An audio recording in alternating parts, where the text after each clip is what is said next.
आज का टॉपिक है डिज़ाइन रिव्यूज़। आपने कोड रिव्यूज़ के बारे में तो सुना होगा। आज हम बात करेंगे how to streamline design reviews. जब यूनिवर्सिटी में था तो मैंने ये बात पढ़ी कि 80% of time is spent in planning and 20% is actual coding. मुझे उस वक्त ये बात समझ में नहीं आ रही थी क्योंकि हमने 4 साल में 4 प्रोजेक्ट बनाए और हमने हर बार डायरेक्ट ही कोडिंग की थी। मुझे नहीं याद कि हमने कोई ख़ास प्लानिंग भी की हो। तो ये बात मुझे अपने करियर में बहुत लेट समझ में आई जब मैंने प्रोडक्ट बेस्ड कंपनी ज्वाइन की। जब आप किसी प्रोडक्ट बेस्ड कंपनी में काम करते हो तो यूजुअली उनके प्रोसेसेस बहुत मैच्योर होते हैं एंड मोस्ट इम्पॉर्टेंटली वो लॉन्ग टर्म विजन सोचती हैं और वो अपने प्रोडक्ट का बहुत ख्याल रखती हैं। ठीक है, आपको उनके प्रोसेस से अंदाज़ा हो रहा होता है। तो इसका मतलब ये है कि जब भी आप कोई ऐसे टास्क पे काम कर रहे हो जिसमें आप चेंज लाना चाह रहे हो आर्किटेक्चर वाइज, तो आपको वो कम्युनिकेट करना पड़ता है सीनियर्स से या सीटीओ से और आपको अप्रूवल लेना होता है। एटलीस्ट ऐसा हमारे सिस्टम में है, हमारी कंपनी में है। तो सबसे बड़ा चैलेंज ये आता है कि आप अपने कॉम्प्लेक्स आइडियाज़ को किस तरह क्लियरली कम्युनिकेट करते हो ताकि अगले बंदे को आराम से समझ में आ जाए।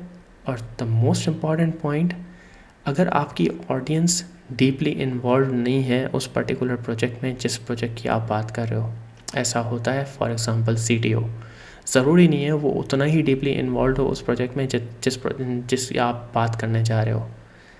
इसका क्या मतलब हुआ? इसका मतलब ये हुआ कि सबसे पहले आपको ये बताना है कि एक्चुअली अभी क्या किस तरह सिस्टम काम कर रहा है और फिर आप बात करोगे कि मैं क्या चेंज लाना चाह रहा हूँ। और सबसे पहले आप कॉन्टेक्स्ट शेयर करोगे और फिर बताओगे कि एक्चुअल चेंज है क्या। ये जो डायग्राम आप देख रहे हैं ये आइडिया मेरे एक कोलीग का था और मुझे बहुत इम्प्रेसिव लगा था और ये मेरे लिए टर्निंग पॉइंट था। तो इससे एटलीस्ट ये चीज़ तो इजी हो रही है कि आप किस तरह साइड बाय साइड बता सकते हो, कॉन्टेक्स्ट शेयर कर सकते हो ईजीली। Okay, awesome. लेकिन इसमें सबसे बड़ा चैलेंज ये है जो मुझे लगा कि आपको हर बार ज़ीरो से स्टार्ट करना है। लेट्स से आप एक ही प्रोजेक्ट में काम कर रहे हैं और मल्टीपल टाइम आपको आर्किटेक्चर चेंज प्रपोज करना है, आप दोबारा से स्टार्ट करो। मेरे साथ ऐसा हो चुका है और मुझे हर बार ज़ीरो से स्टार्ट करना था। आप ये कह सकते हो कि यार तुम पुरानी डायग्राम यूज़ कर लेते। हाँ, मैं कर सकता था, लेकिन मुझे पता नहीं मैंने वो डायग्राम कहाँ रखी थी, मुझे वो लिंक नहीं मिल रहे थे। तो आप ये ले लें। तो एक तो ये चीज़ मुझे सबसे ज़्यादा बॉदर कर रही थी कि मुझे हमेशा से ज़ीरो से स्टार्ट क्यों करना है, मैं डायरेक्टली उधर से क्यों नहीं स्टार्ट कर सकता जहाँ पे मैंने पिछला छोड़ा था। तो ये मेरे सबसे बड़ा पेनफुल था। दूसरा, जो आपको मैंने डायग्राम शेयर की, ये कोई ख़ास स्टाइल नहीं है जैसे हमने फ्लो चार्ट या सीक्वेंस डायग्राम्स वगैरह पढ़ी हैं। स्टैंडर्ड जब होते हैं ना वो लाइफ को बहुत ईजी कर देते हैं।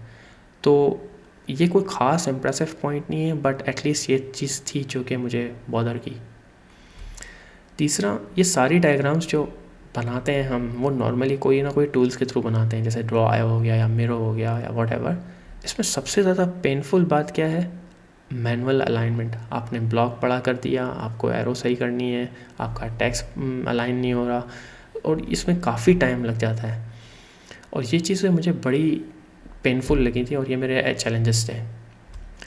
फिर मेरा इत्तेफाक हुआ C4 मॉडल के रिव्यू करने का और मैं ऐसे ही कोई इंटरनल डॉक्यूमेंट पढ़ रहा था और मुझे C4 मॉडल के बारे में पता चला। मैंने इसको स्टडी किया।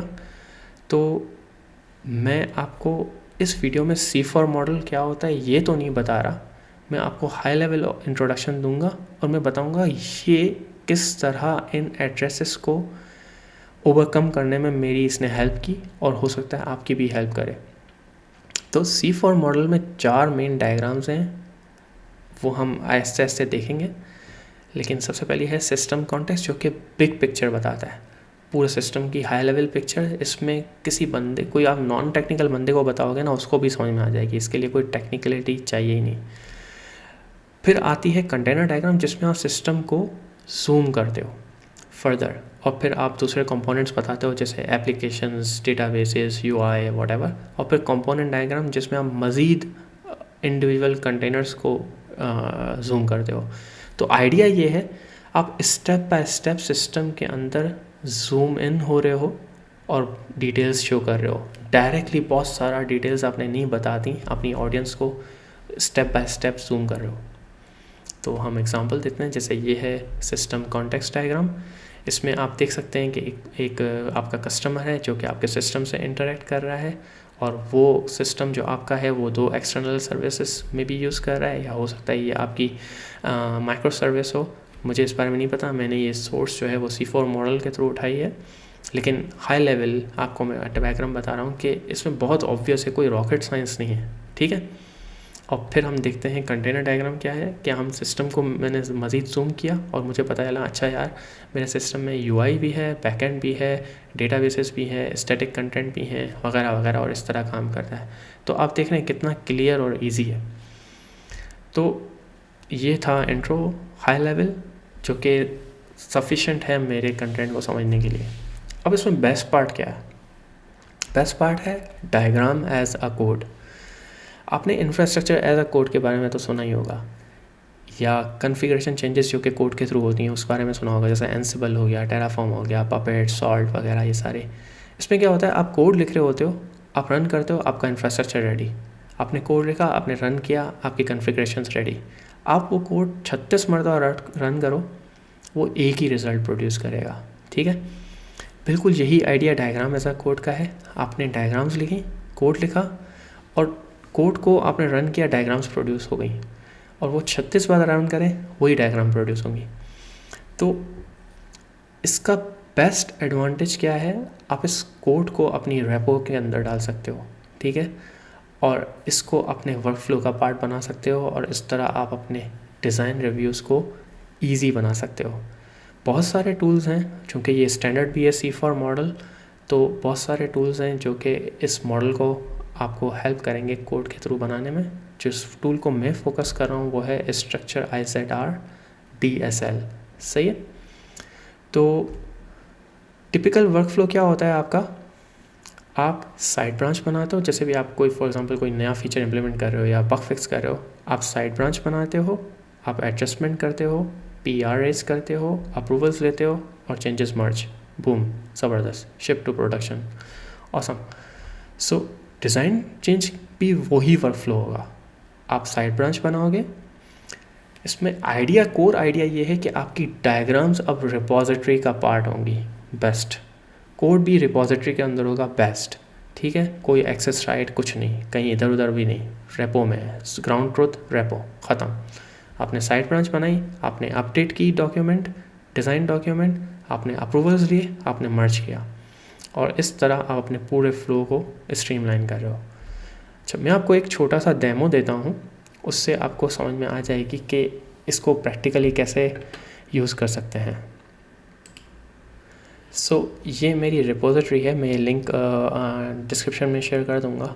आप ये देख सकते हैं, ये आप लेट्स से ये आपकी रिपोजिटरी है जिस प्रोजेक्ट पे आप काम कर रहे हो, और आपकी रिपोजिटरी में ये ऑलरेडी डायग्राम है। अगर डायग्राम अभी तक नहीं है तो आप बनाओगे, आप डालोगे, तो आपने इस तरह की हाई लेवल डायग्राम बना दी। जैसे हमने अभी ऑनलाइन शॉपिंग सिस्टम की दे दी, एक यूज़र है जो कि ऑनलाइन शॉपिंग सिस्टम को इंटरेक्ट कर रहा है, और ये थर्ड पार्टी इंटीग्रेटेड हुई है पेमेंट सिस्टम के थ्रू। ये मैंने ऐसे ही समझाने के लिए बना दिया है कि इसका कोई ग्राउंड ट्रूथ नहीं है, कोई सर ना कुछ पैर, कुछ भी नहीं है, बस ऐसे ही हाई लेवल ओवरव्यू बता दिया है।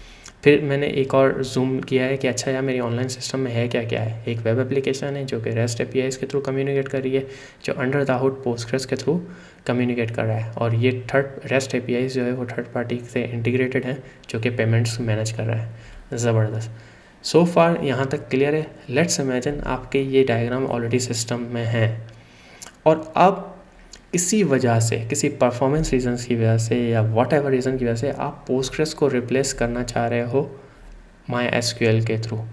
ये एक मैंने ऐसे ही समझाने के लिए एग्जांपल बनाई है, ठीक है। ज़रूरी नहीं है कि ये रियलिटी के लिए भी दूर दूर तक कोई वास्ता भी हो इसका, सही है, जस्ट समझाने के लिए।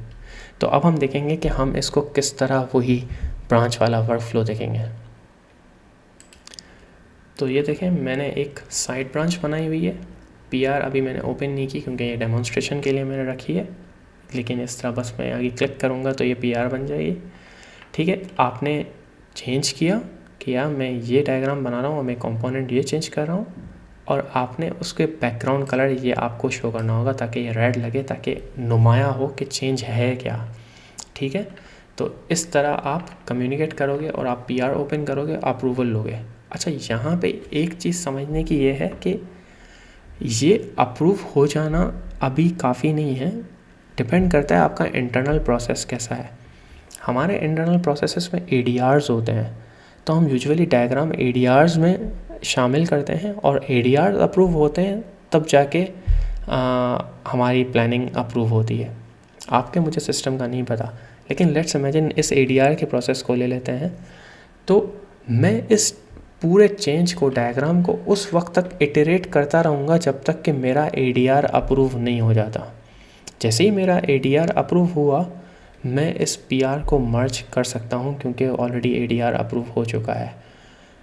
इसका क्या मतलब हुआ कि मेरे लिए अब डायग्राम्स में चेंजेस करना कोई रॉकेट साइंस नहीं है, क्योंकि मैं कोड के थ्रू चेंज कर रहा हूँ और मैं डिप्लॉय करता रहूँगा, चेंजेस करता रहूँगा और रेंडर करता रहूँगा और डायग्राम जनरेट होगी। मैं आपको बताऊँगा कि ये इंजन रेंडर कैसे करते हैं, कोड किस तरह काम करता है, या क्या एग्जांपल्स हैं वगैरह वगैरह। बहुत इजी है, ठीक है। तो और फिर मैं आपको चैलेंजेस बताऊँगा कि इसने किस तरह मेरे वो पेन पॉइंट्स को एड्रेस किया। सो फार क्लियर। तो मैं अब आपको एग्जांपल्स बताता हूँ। तो जो कोड है जो कि डायग्राम जनरेट कर रहा है वो कुछ इस तरह का है, जिसको हम DSL लैंग्वेज में लिखा हुआ है। और सबसे अच्छी बात यह है कि ये टर्म्स भी वैसे ही यूज़ कर रहा है जो कि एक्चुअल हैं, जैसे सॉफ्टवेयर सिस्टम्स, और आप उसको नाम्स दे सकते हो, आप इसके बारे में थोड़ा पढ़ सकते हो। ये कोई बहुत ज़्यादा रॉकेट साइंस नहीं है। फिर आपने एरोस के थ्रू रिलेशनशिप बताए हुए हैं, आप बता रहे हो कि ये कौन सी सिस्टम कॉन्टेक्स्ट है, कौन से कंटेनर्स हैं। तो ये इवन वर्ड्स या कीवर्ड्स भी वही यूज़ कर रहा है जो कि आपको मैंने बताए थे। और इस तरह आप बहुत ही ईजीली, और इतनी कोई रॉकेट साइंस नहीं है इसके बहुत सारे एग्जांपल्स हैं। आप जब देखोगे ना तो ये इतना कोई ज़्यादा लर्निंग कर्व नहीं है। और आजकल ChatGPT के दौर में तो ये बिल्कुल भी ऐसा नहीं रहा। आप ChatGPT के थ्रू बोल सकते हो कि मुझे डायग्राम जनरेट करके दे दो, कोड जनरेट करके दे दो, और थोड़ा सा आप खेलोगे, आपको आराम से समझ में आ जाएगा, ठीक है। तो ये इस तरह की कुछ DSL है, ठीक है। और फिर मैं आपको बताऊँगा डॉकर कंपोज फाइल। तो दरअसल ये जो है ना, ये 2-वे अप्रोच है, विच मीन्स कि स्ट्रक्चरल जो है ना आपकी DSL पे काम करेगा, और आप जब इस कंटेनर को रन करोगे ये एक आउटकम जनरेट करेगा, जो कि आउटकम फिर जो है वो Plant.uml के थ्रू पिक्चर्स जनरेट करेगा। ये डायरेक्ट अभी तक जो मैं इन CLI के थ्रू ये काम कर रहा हूँ स्ट्रक्चर वाले, ये डायरेक्टली इमेज जनरेट नहीं करता। आपको एक स्पेसिफिक इंटरमीडिएट रिज़ल्ट पहले प्रोड्यूस करना है, और वो इंटरमीडिएट रिज़ल्ट Plant.uml के थ्रू आपकी इमेज जनरेट करेगा। इसीलिए मैंने यहाँ पे जो रीडमी में है ये मैंने बताया हुआ है कि काम कैसे करेगा। आप ये दो कमांड रन करोगे तो आपकी डिज़ाइंस प्रोड्यूस हो जाएंगी और वो डायग्राम्स के फोल्डर में होंगी, और फिर आप डायग्राम्स के थ्रू इस तरह देख सकते होगे कि किस तरह की डायग्राम्स हैं, और वो इस तरह बनेंगी और वगैरह वगैरह। और इसमें सबसे अच्छी बात ये है कि आप ये कीज़ वगैरह भी दे सकती हो जो कि बताएंगे कि यार ये रिलेशनशिप है, ये कंटेनर DB है, वगैरह वगैरह। तो ये है, सही है। अब हम आते हैं मेरे पेन पॉइंट्स पे दोबारा। तो यहाँ तक क्लियर होगा कि ये पूरा प्रोसेस किस तरह काम करेगा, ठीक है। अब हम देखते हैं कि मेरा पेन पॉइंट्स जो थे वो इसको एड्रेस कैसे करता है। सबसे पहला पॉइंट था कॉन्टेक्स्ट शेयरिंग का। चूँकि अब डायग्राम्स रेपोज का पार्ट है, अब हमेशा वहाँ से स्टार्ट कर सकते हो। जब भी आप अपनी प्रपोज़ल दोगे, सबसे पहले आप बेस डायग्राम्स जो एग्जिस्टिंग सिस्टम की इन्फॉर्मेशन है वो मास्टर ब्रांच से या मेन ब्रांच से निकालोगे, वो इंक्लूड कर दोगे। आपने कोड में चेंजेस की, वो न्यू आपकी चेंजेस हो गई, साइड बाय साइड आपने डाल दी कि यार ये अभी करंट सिचुएशन है, ये न्यू प्रपोज़ल इस तरह का कुछ है। बार बार आपको ज़ीरो से स्टार्ट नहीं करना, ये सबसे बेस्ट पहला पॉइंट ख़त्म। कोई स्टैंडर्ड नहीं था, आपको मैंने स्टैंडर्ड बताया कि जो कंटेनर डायग्राम, सिस्टम डायग्राम वगैरह वगैरह और C4 मॉडल ये स्टैंडर्ड है, कोई रॉकेट साइंस नहीं। मैनुअल जो हम पहले बना रहे थे वो भी ख़त्म हो गया, क्योंकि आप रेंडर कर रहे हो Draw.io के थ्रू। सॉरी, ये जो टूल मैंने आपको बताया स्ट्रक्चर IZR, उसके थ्रू। तो अब आपको मैनुअल भी कोई काम नहीं लगाना, ठीक है। ये लास्ट पॉइंट ये है, प्रोजेक्ट स्पेसिफिक एब्रीविएशन। जैसे अक्सर इंटरनल्स कोई एब्रीविएशंस होती हैं, जैसे API हो गया या GRPC हो गया, ये तो बहुत कॉमन है, हर किसी को पता है। लेकिन कुछ कुछ आपकी प्रोजेक्ट की, जैसे मैं जिस प्रोजेक्ट पे काम कर रहा था वो थर्ड पार्टी को यूज़ कर रहा था, सेलिंग पार्टनर API, जो कि SP API। तो मैं SP API यूज़ कर रहा था। अब अगले बंदे को नहीं पता कि आप SP API कैसे, तो आप इसमें आराम से कोड के थ्रू बता सकते हो कि SP का मतलब क्या है, और उसको फुल फॉर्म में भी लिख सकते हो, और अलाइनमेंट खुद ब खुद हो जाएगी। आपको मैनुअली अलाइनमेंट की भी टेंशन लेने की ज़रूरत नहीं है। मुझे साथ ये थोड़ा मसला रहा था जब मैं रिव्यू किया थोड़ा था, तो ये पॉइंट रह गया तो मैंने डाल दिया। तो हाँ, ये सारी चीज़ हैं और ये मैं बताना चाह रहा था। तो उम्मीद है आपने पसंद किया होगा या आपको इफ़ेक्टिव लगा होगा। आप मुझे कमेंट्स में शेयर कीजिएगा कि आपको कैसा लगा।